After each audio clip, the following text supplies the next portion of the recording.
Morning, everybody. Happy Monday. We are going live today with Michali to answer a question that was asked on the AMA.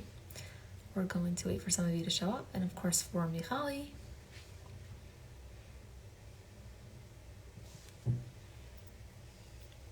Hey, Michali.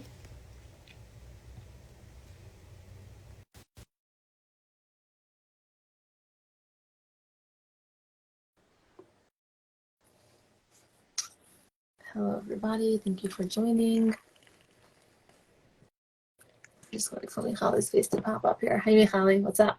Hi, good Good morning. How are morning. you? Good morning. I'm doing well. How are you? I am good. I am really good. Amazing. Okay. It's almost summer, so I have to You be have to good, you know. be good. Exactly. I feel like everyone has a different relationship to summer. Some people are like super excited. Some people are like, oh my God, I hate the summer. So we could do a live about that maybe next week. We should totally We could do do a live. My husband and I are swapped in that way. So he loves like rain and clouds. He's like Mhm. Eeyore from Winnie the Pooh, and I'm just like the sunnier the Oh, better. that's so So cool. That's so interesting. That must be interesting to live with someone that's like so the opposite in that way. But in a way, it's it's good. actually It's like a balance. fun. I was gonna say it's like it's actually fun because then it's like at some point somebody's always happy. Exactly. So it's like, you know, Someone's like bringing up the equilibrium in the relationship. I like that. someone's carrying their weight, you know. Exactly. That's really smart. Yeah. Um, Anyways, should we hit the question this week?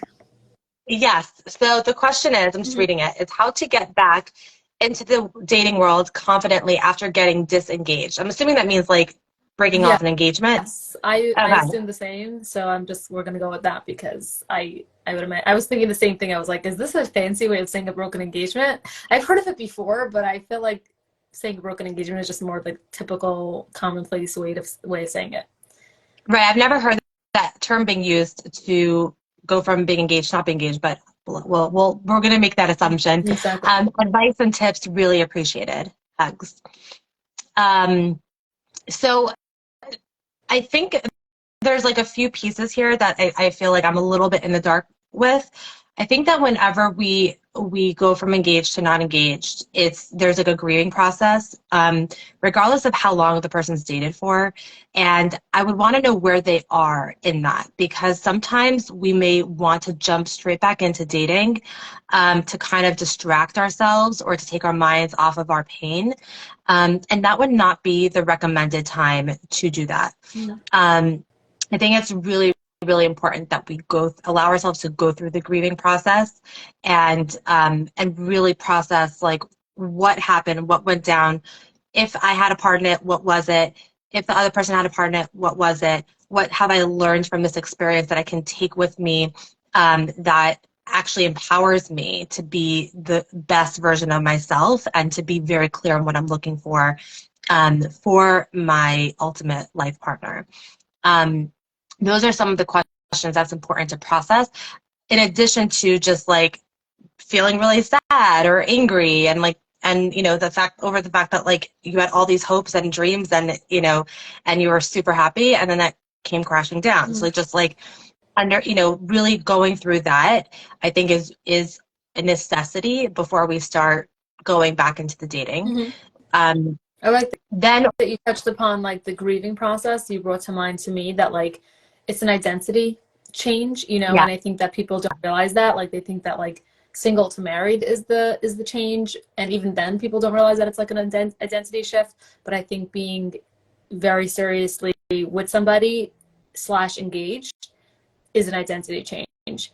So like that's a grieving process and a process of like just understanding the shift. Somebody actually wrote another way of like the other way of understanding the question. Now I'm looking at it and I'm like, uh-oh. It might also mean that someone took a long break from dating. So I'm thinking if you want to read the question again, oh, that's like how to get I back into the dating world confidently after getting disengaged, like from the dating world. right. Um, I feel like right. we should go with the broken engagement one because that was how I titled this live, and also because Okay. I feel like it's something that we didn't discuss in a while. Like we haven't discussed. You know Right. what I'm saying? Like we never. I don't think we've ever Right. discussed We this, just and we can discussed. always address that other Right. question another time. Exactly. Um, yeah, and I think also like understanding like that if we don't go through the grieving process, what ends up happening is that we bring all of that into the dating experiences that we have. And it's like a heavy weight that we're carrying with us and lugging around wherever we go. That's not going to be presenting you in the most confident, light manner. It's going to be, you're going to be presenting a side of yourself that's more bogged down by life experiences and sad. And then in addition, if you do end up getting into another serious relationship, then if, let's say, you start saying I love you to that person, then you might feel triggered from that previous relationship where you said I love you. It's like, wait, where am I? What year is it? What's going on? You know, and so I think it's really important to just really go through that grieving process and understand also that you still might be a little triggered, or your senses might be more, you know, heightened in the dating experience just because of the broken engagement, but you'll have the tools to know what to do with that. So therapy. Yeah. Um, I love that. I want to just add a point there. Like, can I interject for a second? Please. I love when you interject. The person said, of course, the questioner was like, how can I go back with confidence? I think this point applies to whether you've been disengaged from the dating process or you've been having a broken engagement.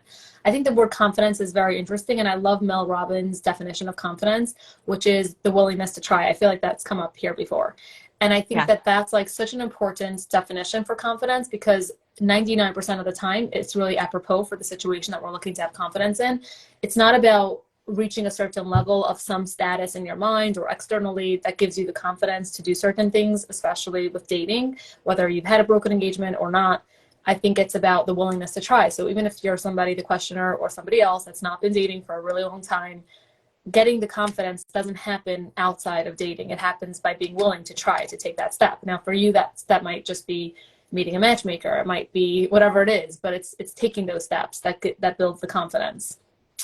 Yeah, and I think along those lines, that's like the next step. It's like once we release a good amount of that, you know, weight that we're carrying, then it's like, what are we willing to try, right? And I love that definition. And I think, you know, Elisa Benchalom has an amazing book about, you know, getting into the dating world and just really understanding what you want. And I think that can be really, really helpful just as like a good framework for understanding and like really specifying and getting clarity on what is it that you're looking for and what do you need.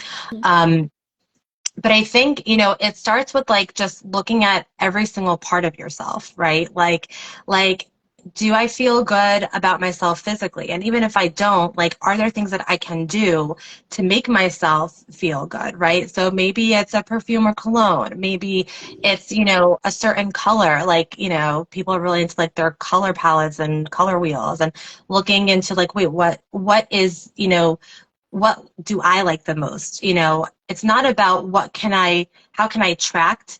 It's more about how can I feel the best in my own skin so that I'm the most confident.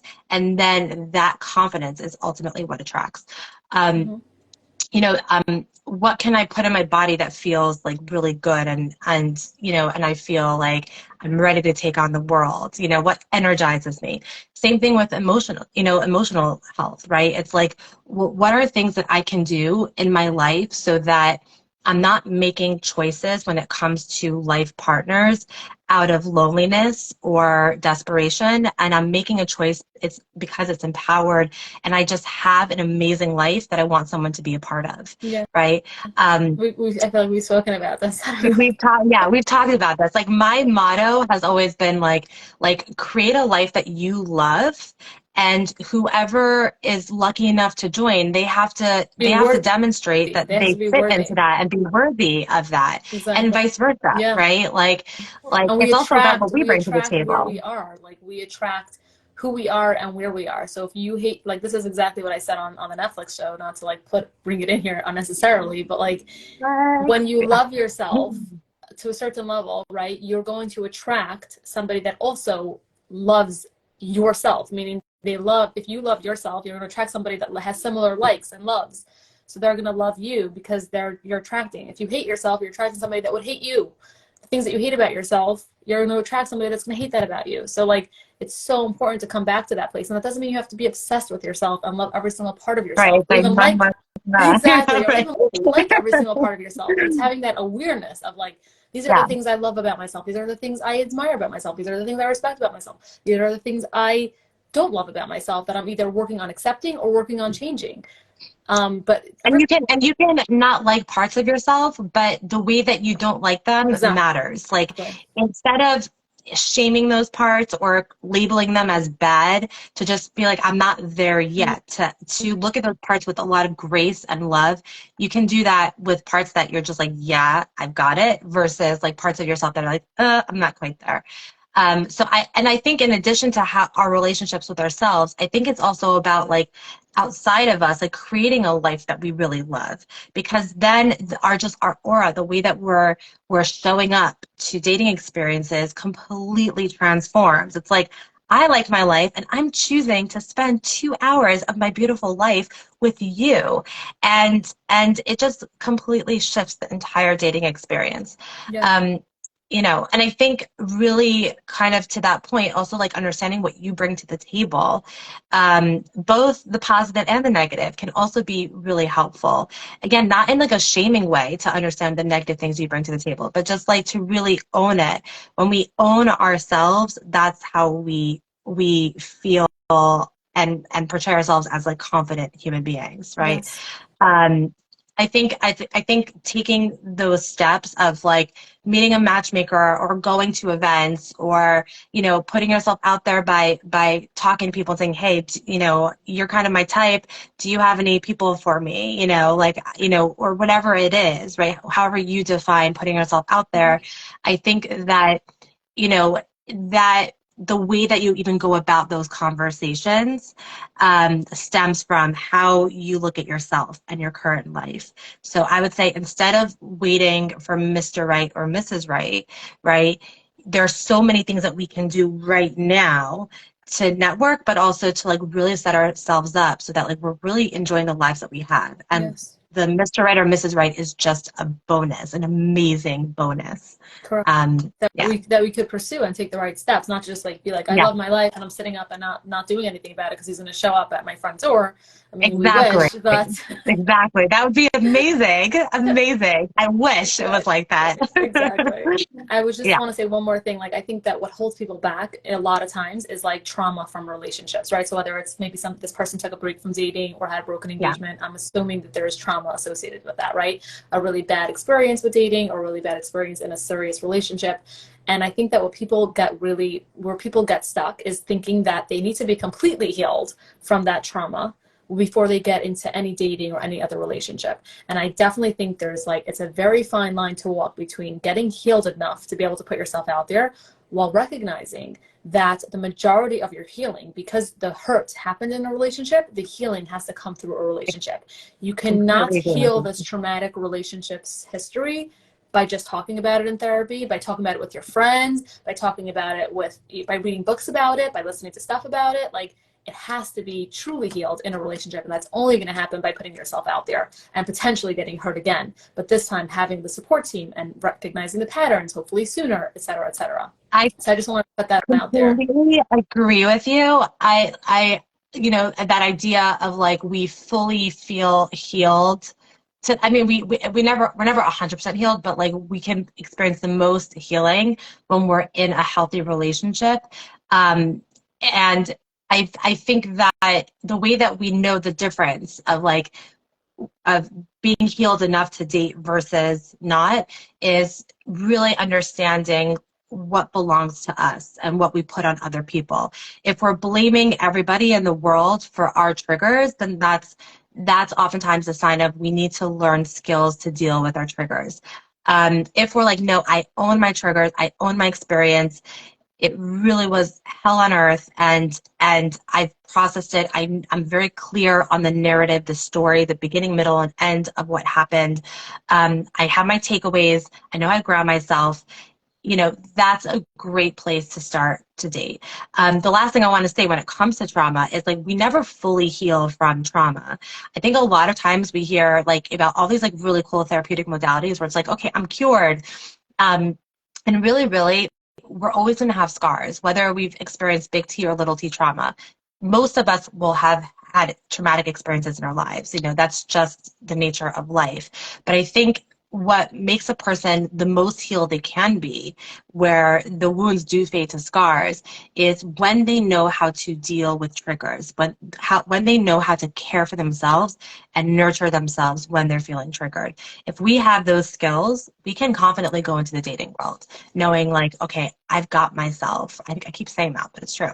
I've got myself. Like, I know who I am. I stand strong and proud, and I'm going to go and connect with other human beings. Maybe one of them will be, my life partner, but, I know who I am, and I'm clear on how to take care of myself. Yes. That's very empowered. 100% agreed. And I just to piggyback on what you said, I think that like it's not always like we can, let's say, do all the work in therapy, think that we have all the skills. And I think sometimes we can still go out there into the dating world or into the real world where we're potentially going to get triggered, and we'll still get triggered and we'll still fall down, Yes. not feel like we have it all together.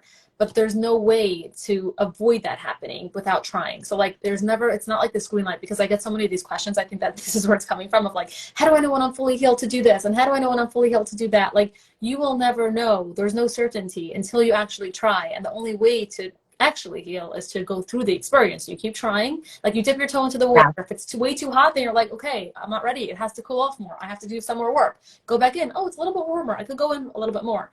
Okay, that was too much. Go back out. Wait till it cools off. And you keep going like that. I think that's like the way to tread with yourself, but not to be like, I'm done. I'm going to do all of this by myself, and then I'm going to be totally fine. Right. No way. World. No way. It's not linear like that at all. It's not linear. So I feel like maybe I'm literal, so I project onto everybody else being very literal. So I feel like I have to be very... No, I completely agree with you. Maybe we should do another live about like relational trauma, because I think that is just so common, in the dating world, especially, but also in the marriage world. Yes. But I think that I think that if a person has experienced relational trauma, they will be triggered. But the key is knowing what to do versus not knowing what to do. If you know what to do, then go and date. You're going to be triggered, but you will know what to do with yourself, as opposed to someone who hasn't done the work will not know what to do themselves. Correct. So that's I guess the difference. Amazing. Okay, anyway. I think we kind of capture it like 360. Yeah. Broken engagement, taking a break from dating. The answer is short. Go for it. Make sure you're helping yourself prior to, during, and after. And thank you, Michali. Thank you, everyone, for tuning in. I will see you next week. See you next week. Take care. Bye. Bye-bye. Have a great day.